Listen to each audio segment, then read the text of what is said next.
Here we're going to be targeting the lower back, starting with the SI joint. So we're using a pair of therapy balls in the tote, starting at the base of the spine where the spine meets the hips, and just nestling the balls in against your back, against the wall. And you can add a little movement here, pinning the balls where they are, and then tucking and tilting your hips or shimmying a little bit side to side. Feel free to readjust the balls as needed.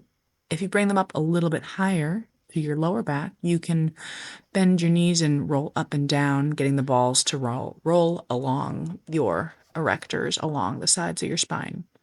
Any spot you want to pause and add a little bit of a hip tilt or tuck, that's going to create a little bit of a pin and stretch for the muscles of the low back, which feels awesome.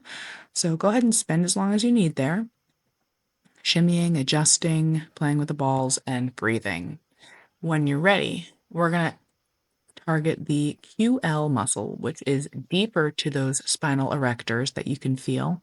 So you've got to come at it with about a 45-degree angle with pressure coming in from the side. So we're targeting the muscle just below those erectors, trying to come in from the side until you feel that kind of tender, deep ache. You'll know it when you get there. Yep, and when you're on it, it feels like a hurt so good kind of sensation, especially if you struggle with low back pain. Make sure you do both sides. Again, we're targeting from a 45-degree angle, pressing into the balls against the wall to those deep QL muscles below the erectors, coming in from the side. And we're just going to sink in and let the balls do their thing as they sink in, using pressure from the wall, sinking into that low back. Finally, we'll finish with a stretch, stretching that QL, that lower back on one side.